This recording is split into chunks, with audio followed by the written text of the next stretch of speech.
Strong Style Studios back again. It's Alex. And it's me, Noah. And we are here with our first ever Evolve review. Don't do many of these, mainly because, well, let's be honest, they're not worth looking into, but this one is worth looking into, which is why we're here. We're here with Evolve 35. This was actually just recent, I think 2 weeks ago, probably. I think. That sounds about right. Yeah. And this was a fantastic show. I mean, this was a great show from top to bottom, pretty much. We started things off with a surprisingly great opener, which was Johnny Gargano taking on Drew Gulak in a, they said it was like a rankings match. They're like really stressing like the idea of rankings now in Evolve. So it's like, okay. This was a damn good match. I mean, these guys had almost instant chemistry, I thought. Very, very good technical wrestling match. And just like so many good counters and submission holds. Very, very entertaining and very refreshing and new, I think, from like the typical indie style you see a lot of days. Right, and especially different from what you see on the indies in that opener spot. Usually it's very fast-paced, very... So this match, though the pace was good, was very technical. It almost set the tone for this show. Like, this is what you came here to see. Yeah. Putting these guys on first is... I was shocked just seeing that. When they came out the curtain, I was like, let's do this. Yeah.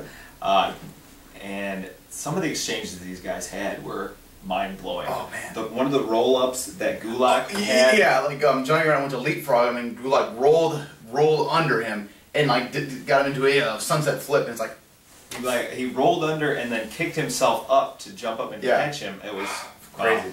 And like some great like counter, like where like Johnny had like the locked in the ground escape. Gulak rolled through and kind of in an ankle lock.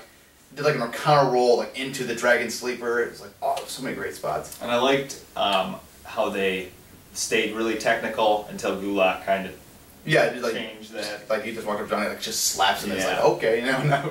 This was just a really, really good match. This was a great opener. This was super fun, and makes me want to see more of Gulak. A lot more. Yeah. And Johnny Gargano, I mean, we've spoken about him on how just so goddamn talented he is.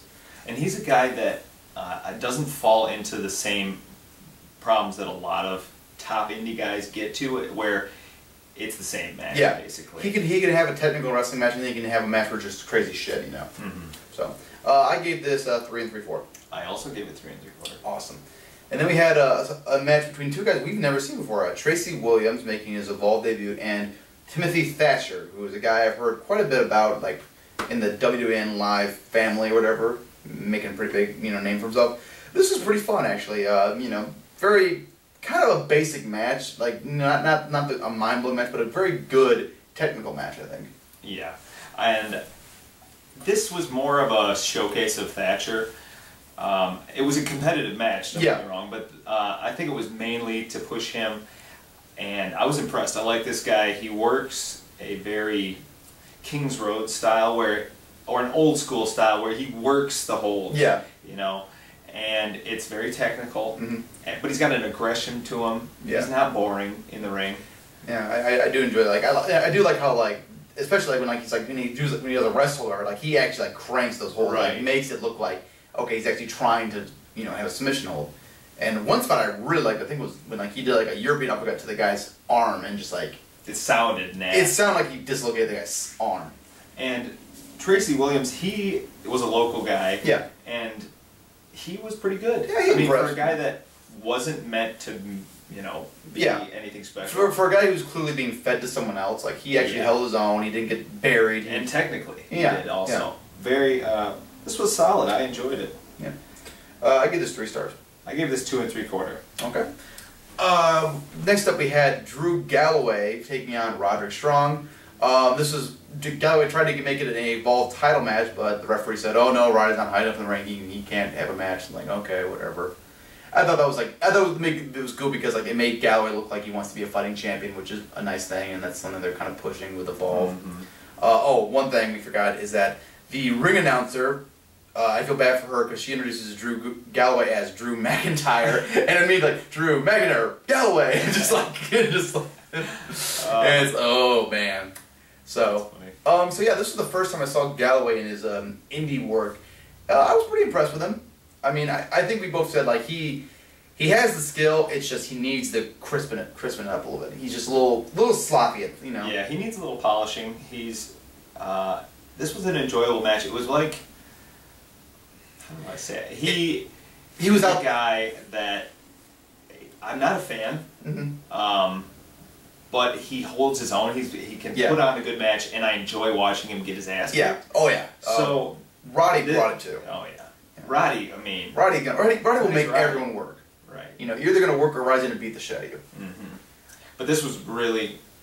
Yeah, I thought one thing I liked, it was like, it was pretty like obvious like from the get-go, like they had a very fast pace to it, and it was obvious that like it's basically just like Roddy's just like under like saying like, I'm gonna make you work and you're gonna have to fight me for everything, you know.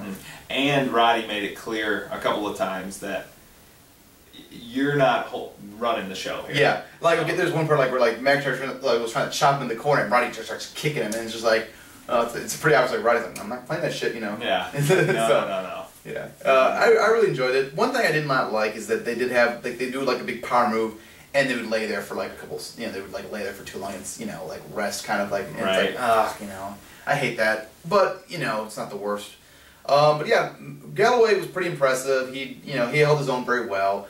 One thing we didn't like was that, like, he basically took every move that Roddy had and still kicked out, and then he hits his finisher, and boom, that's it, you know. Right. I didn't like that either. Didn't he take like 2 Gibson drivers? He took kicked out. Yeah, he kicked out 2 Gibson drivers, both which, like, you know, like for Roddy to lift up and flip a guy 6'5", what, 240? Yeah, no, not 240. That's Uhaa Nation, but he's a pretty big dude. But you know, it's like that's fucking impressive because Roddy's not a big dude, you know. Right. But it was good, but like again, like I didn't like the fact that Roddy took one of his finisher and that was it, you know. Right, and I didn't understand why Roddy lost, because they made it sound like if you win, you can have a title shot. Why not just give him the title shot and have him lose? Yeah, I don't know. We'll see what they do.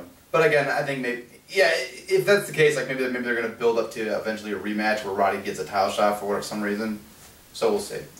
Either way, very good match. I give it 3.5. Probably the best Drew Galloway match we've ever seen. Definitely the best Drew Galloway match I've ever seen. And yeah, I give it 3.5. All right. What do we have next? Next up we had Zack Sabre Jr. taking on Biff Busick in what is probably the match of the night.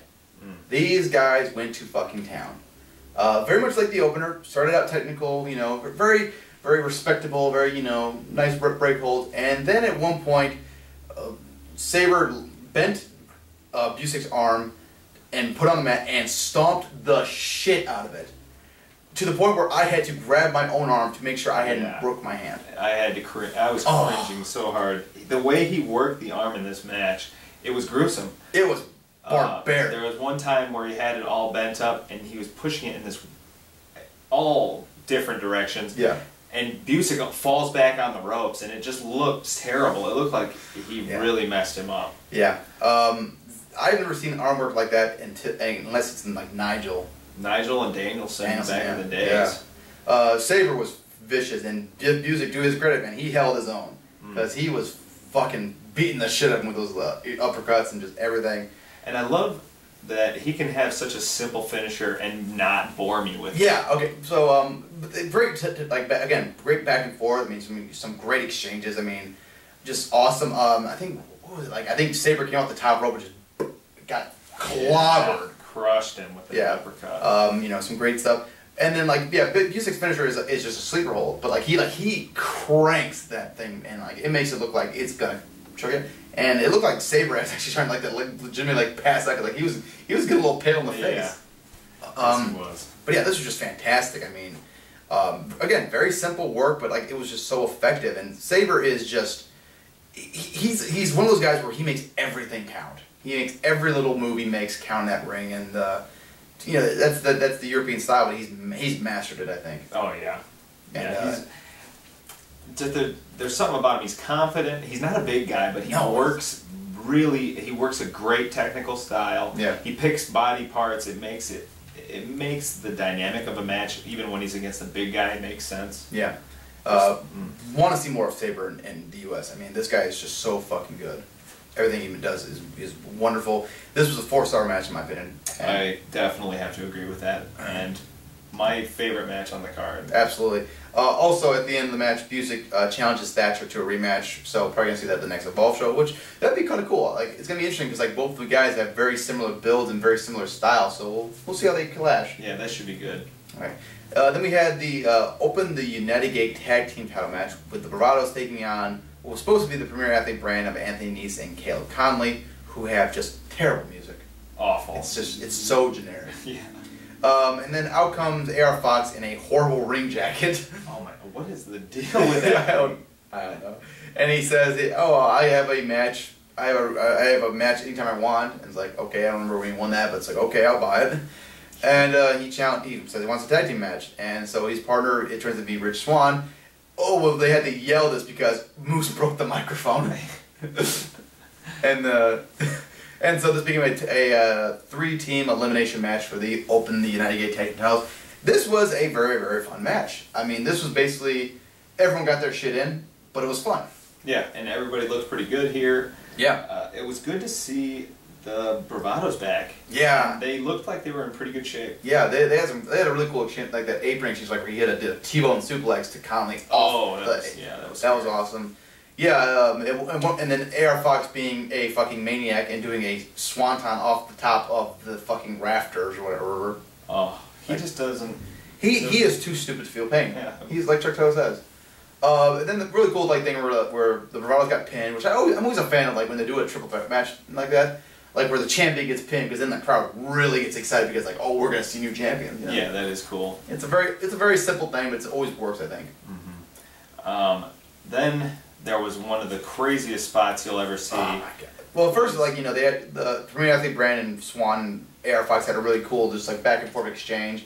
You know, some good spots. Nese at one point, like, it was cool. Like, Swann went for like the springboard ace crutcher, and like he catches him and like just drops him right back in the turnbuckle. That was awesome.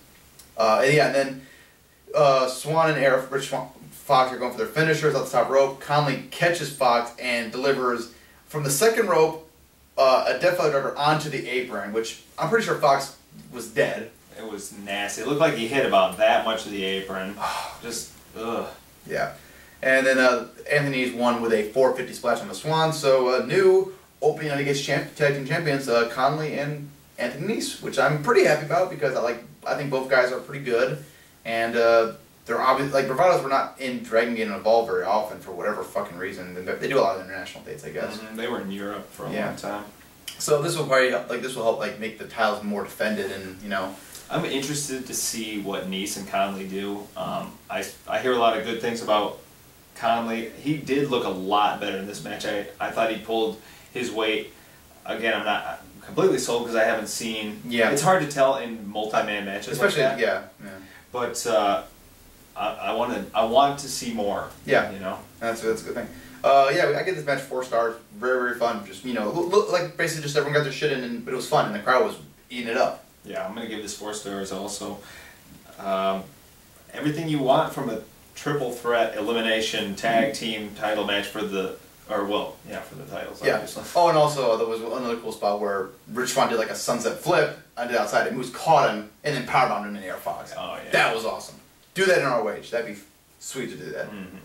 And then we had the main event, which was Ricochet defending the Freedom Gate Championship against Uhaa Nation, which, I haven't seen a lot of Uhaa Nation, although, I've seen a lot of this Japan stuff, but, like, seeing him in the U.S. is really always cool. You forget how freakishly big this dude is. Because, like, you know, Ricochet is a very, very athletic dude, looks ripped. He looks like a small child next to Uhaa Nation, man. He looks just paper thin next to him. Uhaa is just a freak.